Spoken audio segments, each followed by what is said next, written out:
Donald Trump était ce matin en Pennsylvanie. Évidemment, la Pennsylvanie, c'est cet État que si Trump ne gagne pas avec ses 19 grands électeurs, la route pour la Maison-Blanche du côté de Donald Trump devient extrêmement, extrêmement compliquée. Donc, évidemment, du côté de la campagne Kamala Harris, on est énormément en Pennsylvanie parce qu'on sait que si on enlève ce prix-là à Donald Trump et on remporte la Pennsylvanie, on lui rend la tâche quasiment impossible dans cet intérêt. Lundi, Kamala Harris va aller en Pennsylvanie.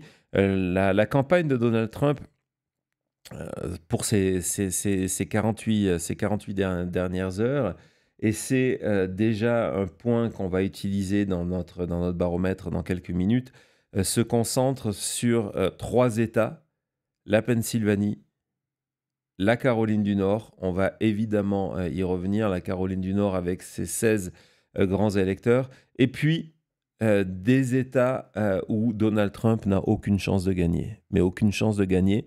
La Virginie et le New Hampshire. On a appris hier que son voyage, son rallye dans le Nouveau-Mexique, où il n'a aucune chance de gagner, qui avait surpris tout le monde, c'était aussi, donc je vous dis ça pour vous montrer les priorités de cette campagne, c'était une demande d'un argentier du Parti républicain qui a proposé de prendre tout en charge. Il est originaire du Nouveau-Mexique et il voulait faire venir Donald Trump chez lui. Et donc, en termes de concentration sur cette campagne, se dire, bah, tiens, il y a quelqu'un qui paie et qui donne beaucoup d'argent à la campagne Donald Trump, il demande qu'on aille faire un meeting dans son État, on va aller faire ça à quelques jours de la campagne. C'est complètement fou, mais c'est cette campagne de Donald Trump où je vous ai montré il y a quelques jours, il utilisait l'espace disponible, la bande passante chez ses électeurs pour tenter de leur vendre un livre, alors que on était, je crois que c'était à 4 jours de l'élection. En plus, en ayant sorti, je voulais partager une vidéo qui était terrible, complètement folle, où on avait l'impression que c'était un très vieux monsieur qui était en train de radoter et qui montrait son album de vacances, ses souvenirs du moment où c'était ses Glory Days. Ouais, non, ok. Non, Non, oui. je savais pas, tu bougeais la tête, je pensais que tu voulais dire quelque chose, je voulais pas t'interrompre. Et donc, du côté aujourd'hui de la Pennsylvanie, donc je vous ai expliqué pourquoi c'était extrêmement important. Donald Trump est rentré dans un discours extrêmement sombre. On va commencer par l'aspect le moins sombre et qui va le plus vous faire sourire, évidemment. C'est le fait qu'il est toujours traumatisé par ce que Kamala Harris a dit le 10 septembre lors du débat, lorsqu'elle a remis en doute la taille de ces rallyes en expliquant que, en plus de ça, le public partait en avance. Il est tellement encore dans cette logique-là, c'est qu'il continue c'est qu'il continue à en parler et au-delà d'en parler, il se mélange dans les mots en expliquant que les gens restent toujours dans ces débats à la place de ces rallyes, qu'ils partent pas avant, etc. On écoute Donald Trump. I go, because when somebody says something, I think you have to refute it, right? I said, no, my debates never have an empty seat, and nobody ever leaves early. Nobody has ever left early. These guys will tell you. Nobody. And I walked off, and I said, I killed her in this debate. There were 100 things, but I was debating 3 people. I wasn't debating one. 11 times or so, they said, no, that's not right. That's not right. You know, they weren't supposed to do that, too, by the way. ABC. It's ABC fake news, CBS, ABC, NBC. These are, in my opinion, these are seriously corrupt people. But here's the story.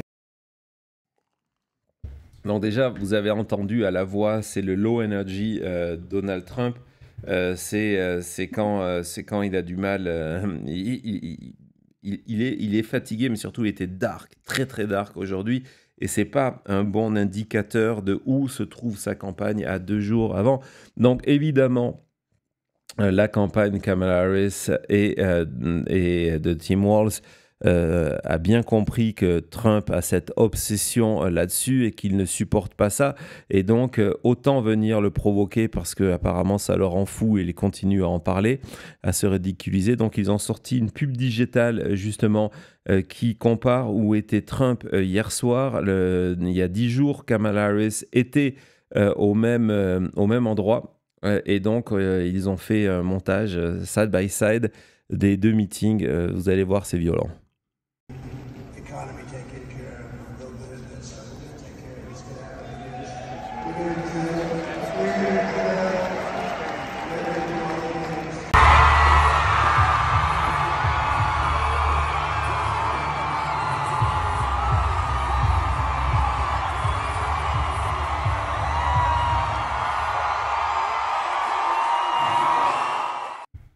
Ouais. Ouais, comme tu vois, c'est assez, comme vous voyez, c'est assez fou. En plus, avec le son hein, permet de voir que c'est vraiment que c'est pas parce que malheureusement, soit en faire extrêmement attention. Il y a des photos souvent qui circulent, qui sont prises avant que Donald Trump parle, genre 3 4 heures avant son arrivée. Et on va pas blâmer que la salle soit vide à ce moment-là. Là, c'est pas le cas. Et puis, c'est tellement rare qu'il faut le vous montrer parce que des fois, il y a des caméramans qui font partie de la résistance.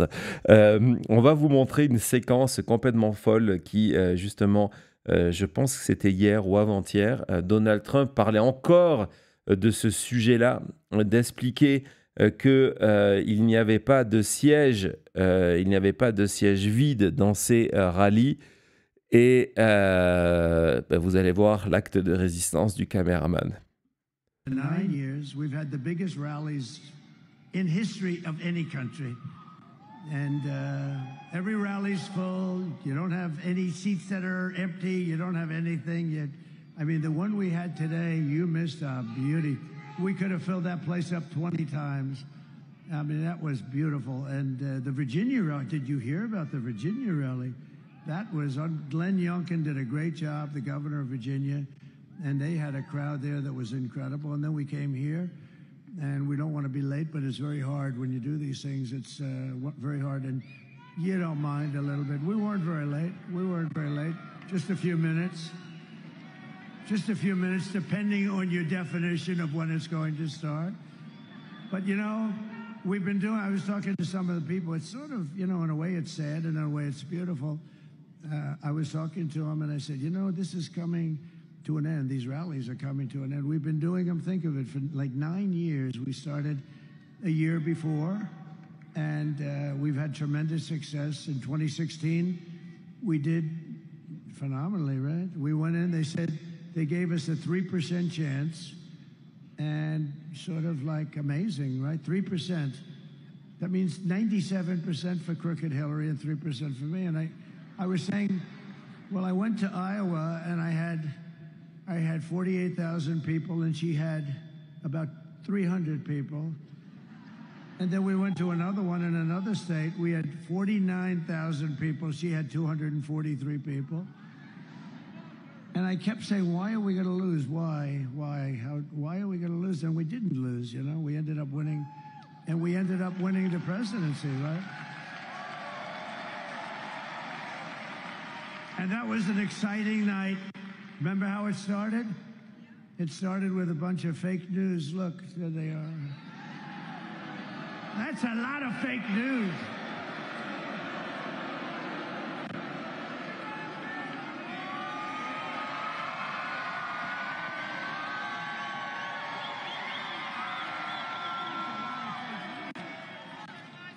That's a hell of a lot of fake news. The fakers, I call them now. I'm sort of lightening up. I'm starting to like them, too.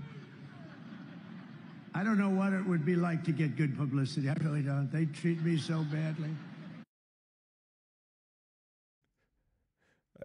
apparemment, ils n'ont pas aimé le live stream. Il y a un producteur là qui a vu ça. Un producteur qui a dit ça suffit, on arrête. Non, c'était une séquence que je voulais vraiment vous passer dans son intégralité parce que c'est la première fois qu'on voit ça comme ça. Il y avait eu, il y a quelques mois déjà, un caméraman qui, lorsque Trump avait dit « Ouais, on filme jamais comment il y a du monde derrière, hein, vers là-bas derrière, vous montrez jamais ». Et à ce moment-là, il avait tourné la caméra et on a vu qu'il parlait à une salle vide.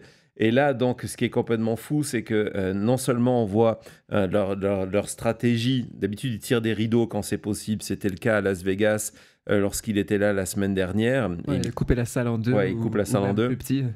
Là, ils n'ont pas eu le temps de le faire. En plus, c'était pas le soir, donc les rideaux peut-être auraient été trop visibles. Mais dans tous les cas, non seulement on voit qu'ils rassemblent le plus de personnes au premier rang pour vous donner toujours ce sentiment.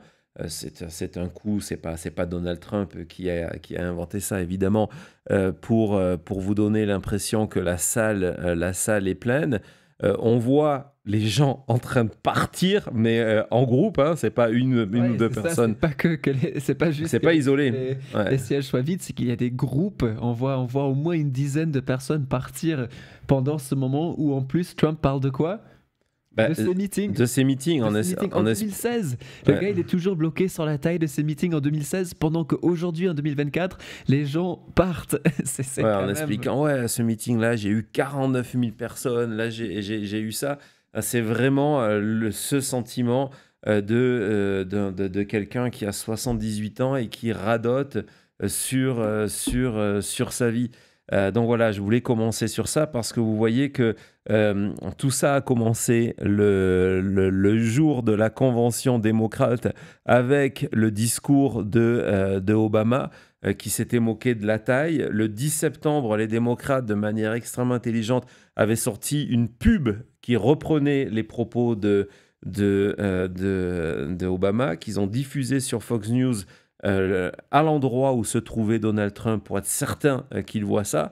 Et évidemment, au bout de 10 minutes, un quart d'heure de débat, d'un coup, de manière complètement inattendue, Kamala Harris l'a mis sur ce terrain-là. Hein, on lui a posé une question, elle a dit « Tiens, je profite de la question pour parler de complètement autre chose. » Donc, les rallyes de Donald Trump, et c'est là qu'il a commencé à perdre le contrôle alors qu'il a fait un bon début de débat. Et c'est là où tout a changé. Tout a changé, c'est ce moment. Hein, des fois, c'est les petits moments comme ça qui sont impactants, pas forcément au terme du public, mais ça a impacté Donald Trump. Et depuis, il en fait une quête personnelle d'essayer de prouver que tout ça est faux, alors que jour après jour, vous venez de le voir, les images démontrent le contraire, et ce sont des images redoutables. Absolument, c'est fou que ça soit toujours quelque chose qui soit si présent dans les campagnes de Trump, dans les rallyes de Trump aujourd'hui. Malheureusement, par contre, c'est pas pour ça qu'on va parler de celui de ce matin en Pennsylvanie. Non, exactement, parce que au-delà de ces aspects-là,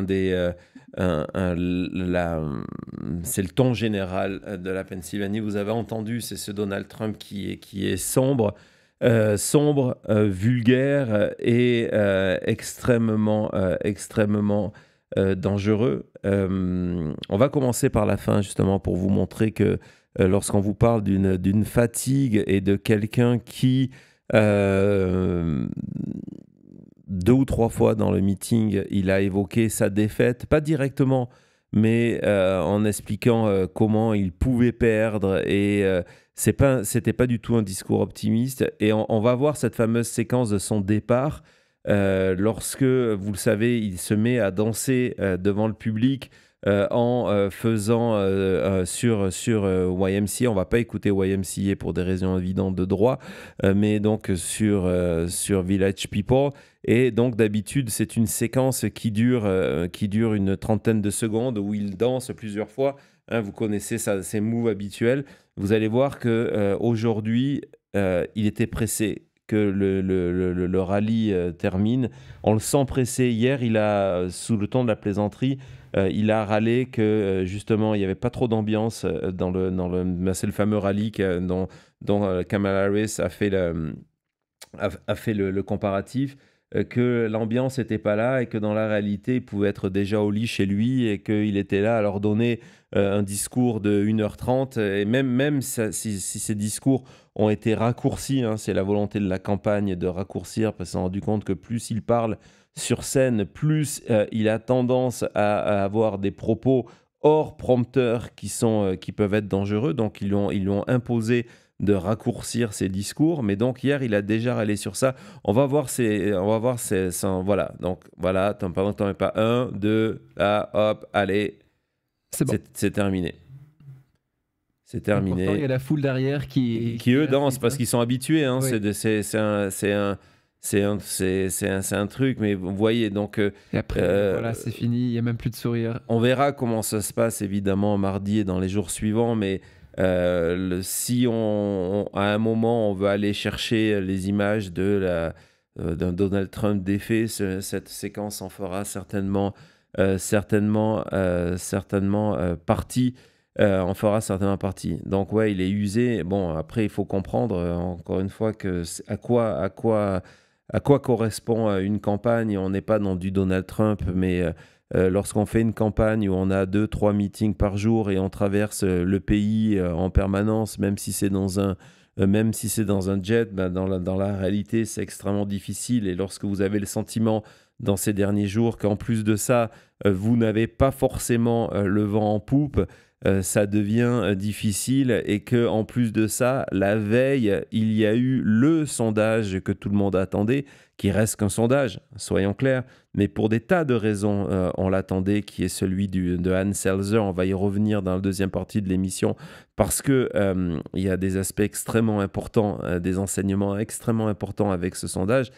Du côté de la campagne de Donald Trump, c'est très mauvais. Donc le sondage Ann Selzer, c'est sur l'Iowa, un État qui normalement ne devrait pas être un État clé. Ann Selzer, qui est la sondeuse numéro 1 aux États-Unis, qui ne fait que des sondages sur l'Iowa, prédit désormais une victoire de Kamala Harris.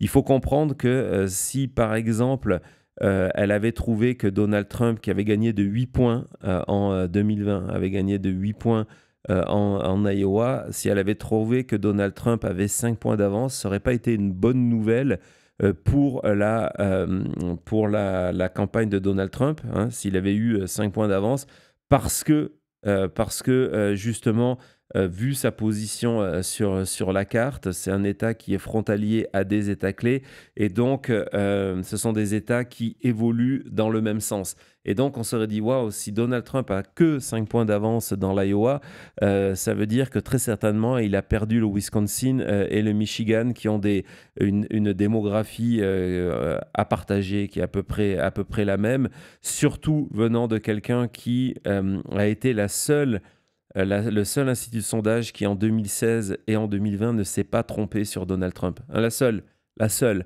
Et donc, quand en plus de ça, c'était notre breaking news de hier, on découvre que ce sondage, non seulement il ne donne pas 5 points, 2 points, 3 points d'avance pour Donald Trump, mais 3 points d'avance pour Kamala Harris, transformant l'Iowa en bleu, si elle a raison, mais même si elle a tort, si elle s'est trompée, on reviendra à cet aspect-là, même si elle s'est trompée de quelques points, c'est une très mauvaise nouvelle pour Donald Trump.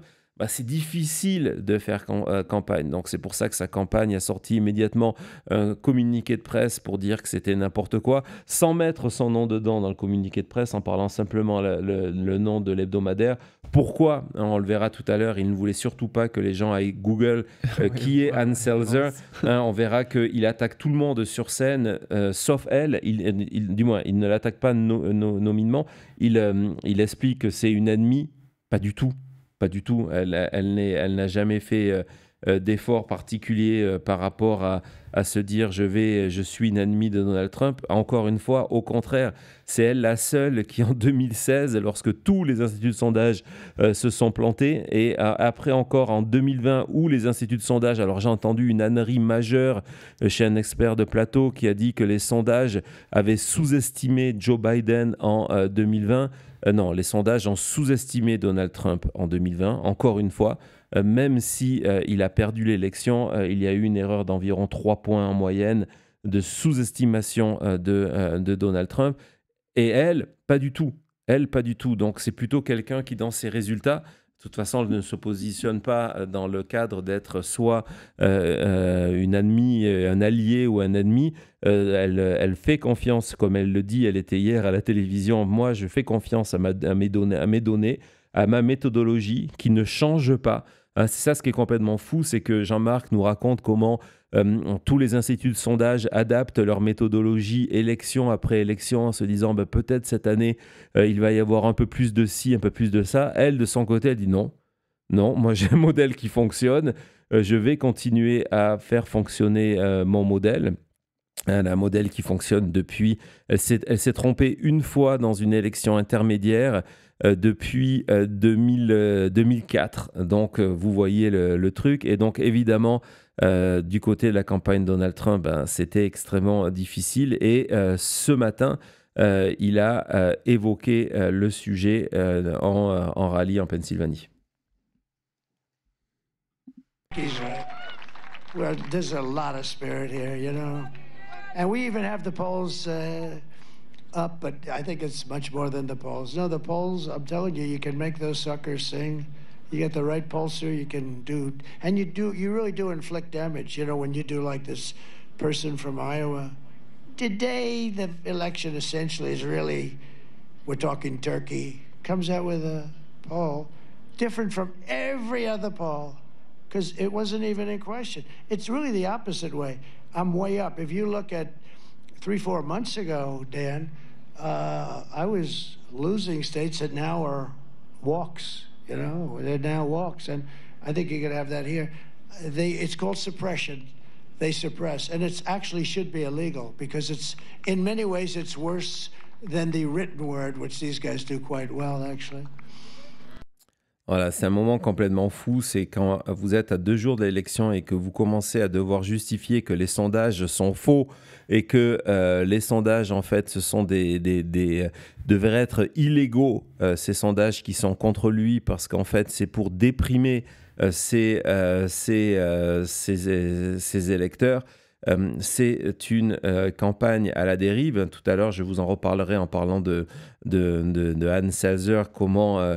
lorsque les démocrates se sont retrouvés dans le mauvais sens des sondages de Selzer, ont eu cette espèce de même réflexe. En général, lorsque une campagne à 2 jours d'une élection, 3 jours, 4 jours d'un scrutin commence à faire des communiqués de presse en vous disant que ce sondeur est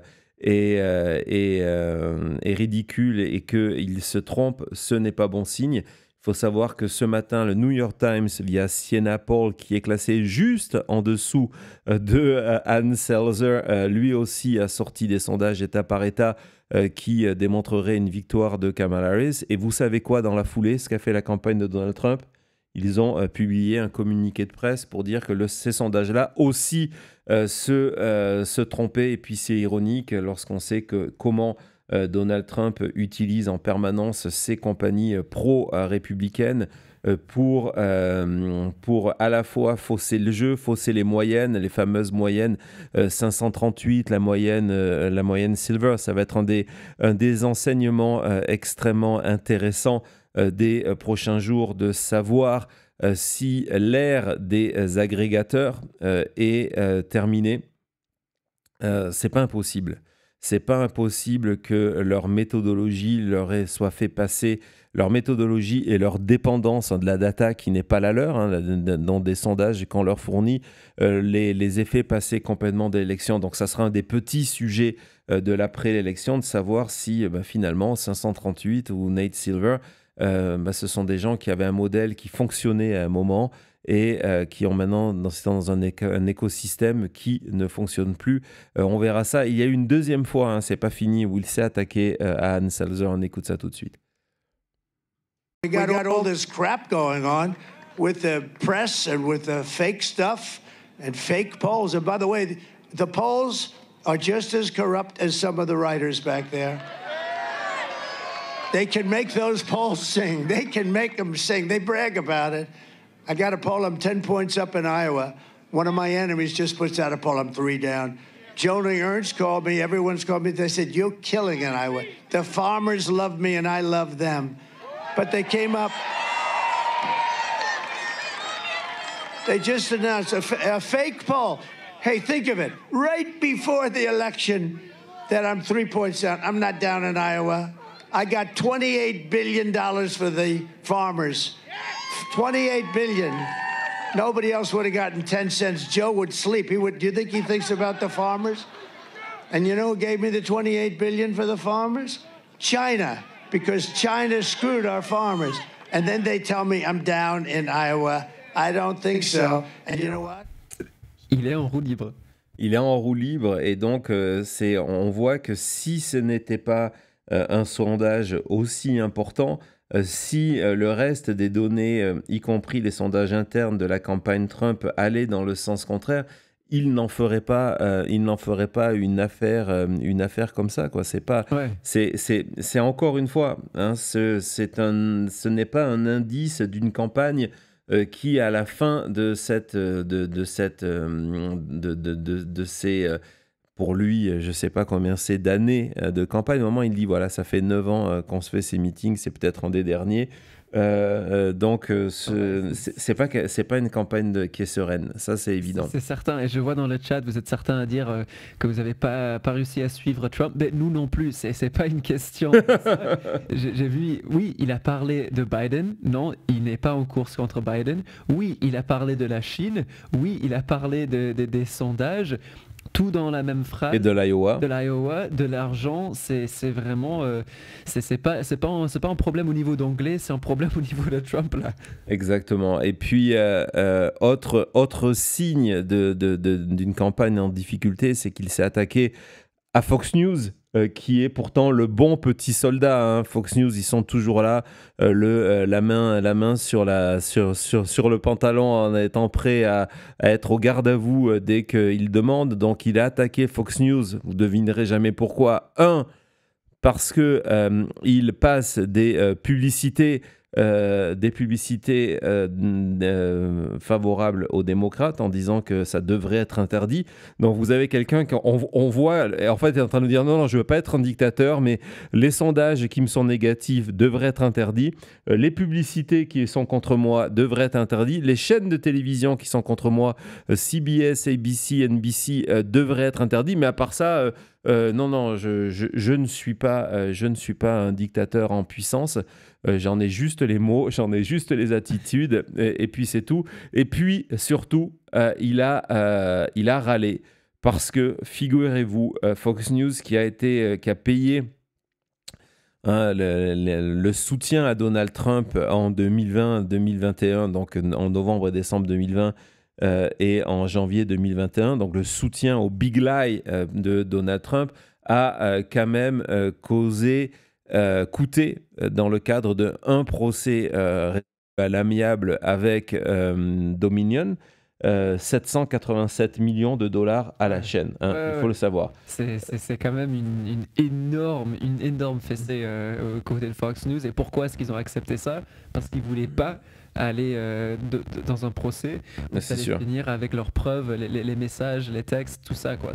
Et donc, ce qui est complètement fou, c'est que donc Trump râle sur le fait que les quelques fois où il veut parler de fraude électorale, Fox News lui interdit de le faire. On a vu qu'une ou deux fois, ils ont fact-checké tout de suite après parce qu'ils ne veulent pas se reprendre un procès derrière. Mais donc voilà, donc il attaque Fox News parce que Fox News ne veut pas se transformer en outil de propagande sur cet aspect-là, donc de la fraude électorale. On écoute Donald Trump tout de suite. Oh, if you even mention the fact that there's cheating in elections, they turn you off. I mean, this is supposed to be one of our brave, very brave networks. I won't mention which, but you can imagine. You know, it's one thing when CNN and MSNBC, they're crooked as hell. Look at CBS. Encore une fois, hein, concentrez-vous aussi sur le ton et sur l'attitude et sur ce manque d'énergie de Donald Trump. On va évidemment avancer dans ce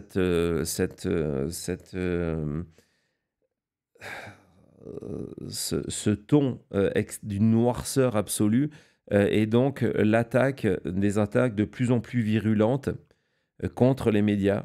Et j'insiste parce que gardons-les en tête par rapport à ce qui va se passer dans les jours qui arrivent. Et donc un nouveau terme pour les médias, il les traite désormais de bloodsuckers, donc de suceurs de sang. Vous allez voir le terme, la réaction du public, et puis il y a pire. They're laughing at us. You know what? And if nothing comes out of this whole thing, it's going to teach you you damn well better get a different system. And these bloodsuckers up there, they do nothing about it.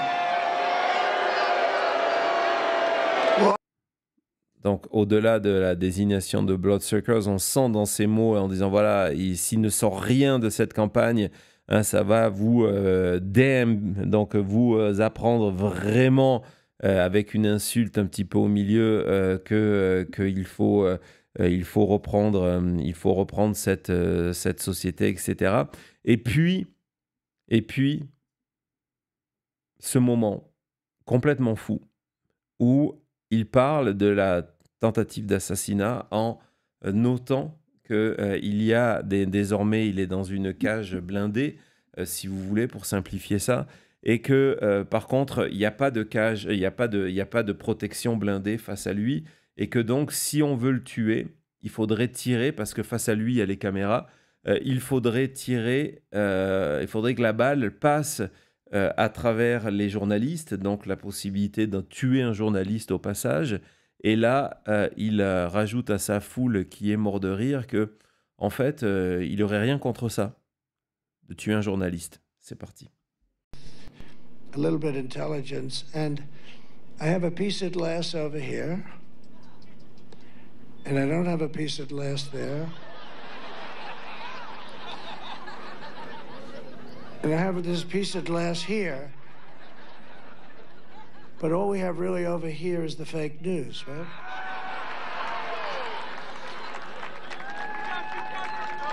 And to get me, somebody would have to shoot through the fake news.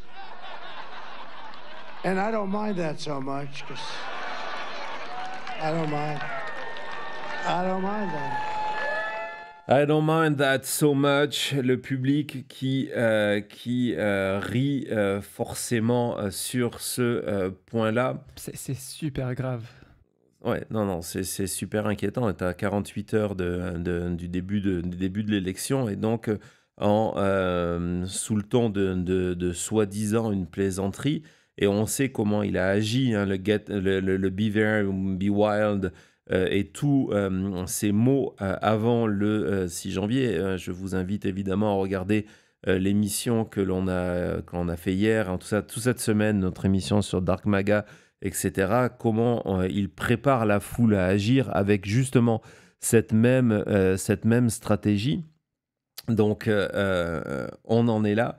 On en est aussi... lorsque tout à l'heure on parlait des éléments de langage du côté des dictateurs, on est à 2 jours de la fin de la campagne, et Trump regrette d'avoir accepté de quitter la Maison-Blanche après sa défaite, en disant qu'il aurait dû rester. Il aurait dû rester au pouvoir. But my world's favorite chart, done by the Border Patrol, it said we had the safest border in the history of our country the day that I left. I shouldn't have left. I mean, honestly, because we did so well. We had such a great. So now. Ouais, je n'aurais pas dû partir. Non, honnêtement, je n'aurais pas dû partir. Donc, je ne sais pas si vous comprenez l'impact de ces mots.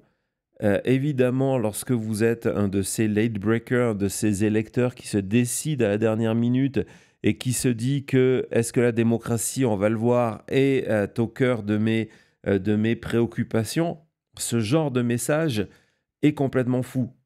Tirer et tuer un journaliste, rester en place malgré une défaite, Donald Trump n'a jamais caché, hein, c'est une des constantes chez lui, n'a jamais caché ce qu'il comptait faire. Ce qui arrive le refus d'accepter sa défaite en novembre 2020, en décembre 2020, et puis après la violence du 6 janvier 2021, c'est quelque chose qu'il a dit, redit, redit, mais que les médias ne voulaient pas, ont refusé de se faire écho, ou en tout cas ne l'ont peut-être pas vu. C'est pas le cas aujourd'hui. C'est pour ça qu'on est vraiment dans une position extrêmement intéressante.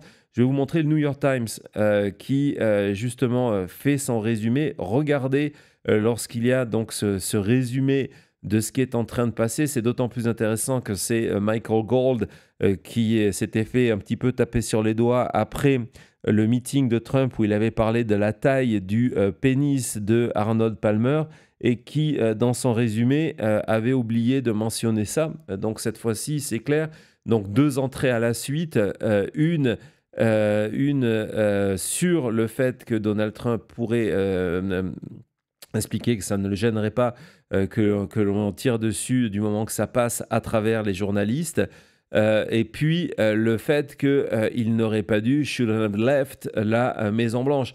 On va voir la une de la source d'information, qui n'est pas vraiment une source d'information, parce que c'est un agrégateur d'informations plutôt de droite, mais qui, en termes de titre, a en tout cas compris parfaitement ce qu'est en train de faire Donald Trump. C'est le Drudge Report. Combien c'est de visites par jour, Thomas ? C'est entre 28 et 36 millions par jour. Entre 28 et 36 millions de visites par jour. Et regardez le titre du Drudge à l'instant.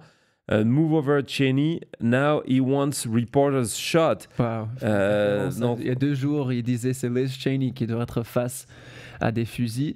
Et maintenant, c'est plus à toi, Cheney, maintenant c'est aux journalistes. Voilà, et cette escalade de la violence, cette noirceur, donc déjà évidemment, ce sont des indices d'une campagne qui n'est pas confiante. On va voir justement quelques déclarations en insider dans un article partagé dans The Guardian dans quelques minutes. Mais si cela ne suffisait pas, ce qui était vraiment troublant dans son meeting ce matin de la Pennsylvanie, et c'est pour ça qu'il fallait vous raconter tout ça, c'est le fait que ça s'est accompagné plus que jamais. Hein. Hier, je vous ai raconté tout son mécanisme étape par étape pour arriver à contester les résultats de l'élection, expliquer qu'elles sont volées, et puis son little secret avec Mike Johnson. Et donc, on est à fond dans ça. Il n'a pas arrêté ce matin d'expliquer que l'élection en cours était en train d'être volée en donnant des exemples de fraude qui sont complètement faux, qui en fait, c'est une manière assez intéressante d'évoluer, c'est que il va prendre 1 ou 2 mots-clés liés à la vérité. Il y a eu une conférence de presse à Lancaster County il y a quelques jours en disant qu'ils avaient trouvé 2500 registration, pas des bulletins de vote, registration, 2500 inscriptions qui avaient été faites à peu près dans le même jour.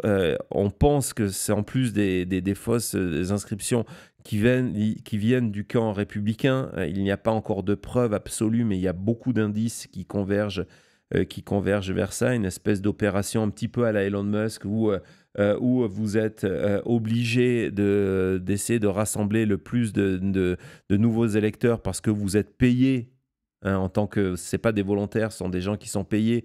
Vous êtes payé genre $1 à chaque fois que vous ramenez un nouvel électeur. Et donc, apparemment, quelqu'un qui a rempli des fausses fiches. Donc, évidemment, ça n'a aucun impact sur l'élection parce que ça a été découvert avant.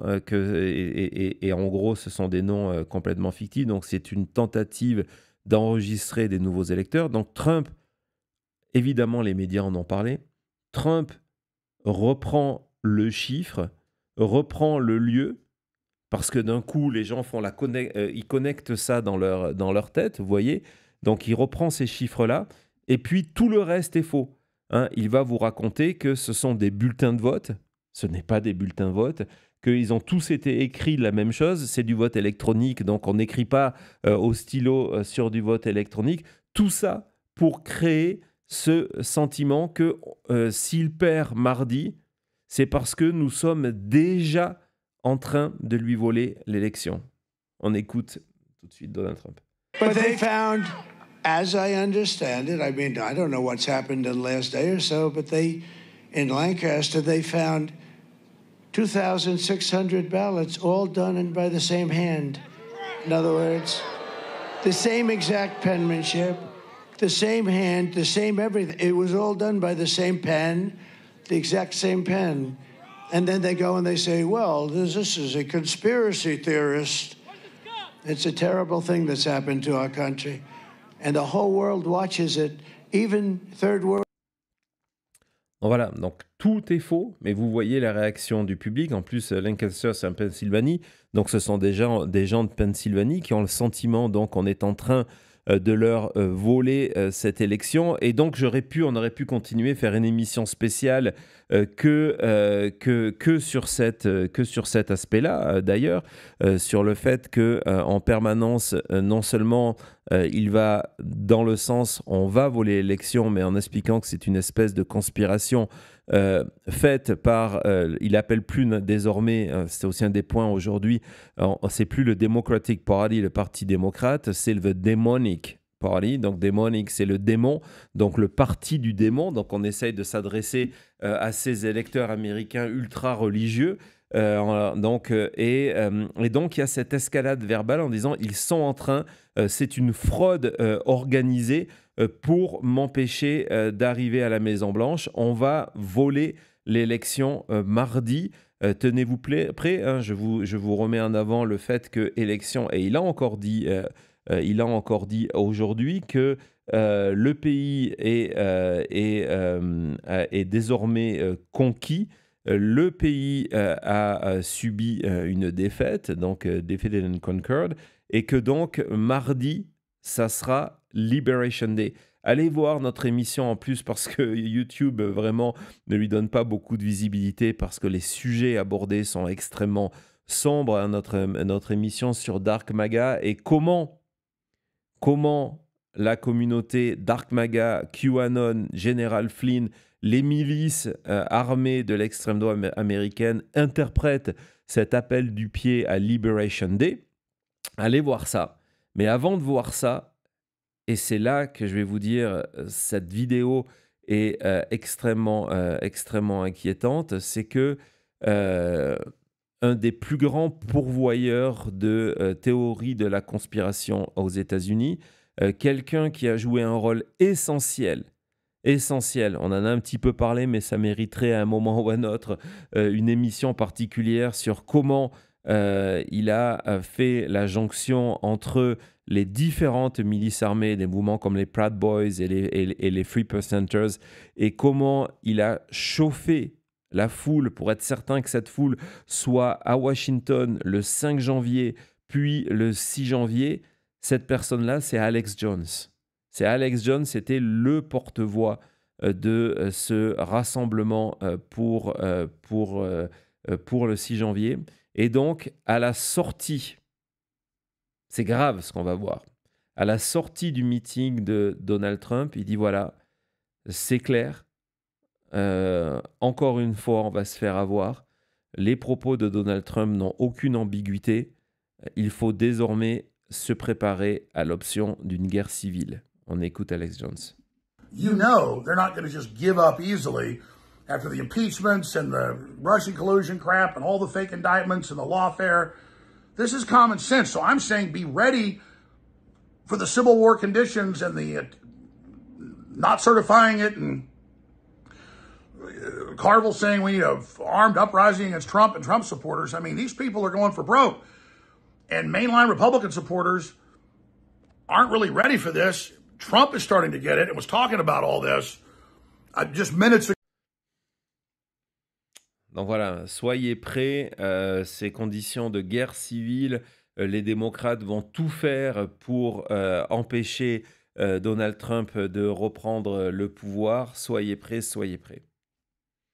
Voilà, on espère que ça restera les délires de quelqu'un qui est complètement délirant dans tous les cas.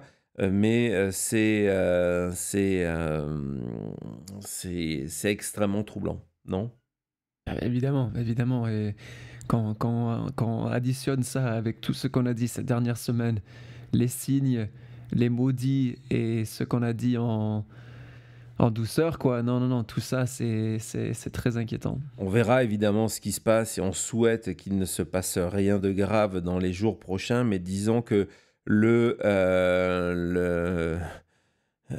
la table est mise, comme on dit au Québec. Hein. Le terrain est là et je pense que demain, pour sa dernière journée de campagne, il sera avec J.D. Vance. Je crois qu'il faudra être vigilant sur ça parce qu'il va aller encore plus dans ce sens-là, à mon avis. Il a le dos au mur et on sait ce que ça veut dire pour Trump. Voilà, bah allez, on fait une petite pause et puis on se retrouve tout de suite et on va rentrer dans de la donnée, dans des fondamentaux, dans des cartes électorales et on va partir sur la question qui vous intéresse au plus haut point, qui est de savoir qui est le favori pour gagner l'élection. Le baromètre de la chute, c'est tout de suite.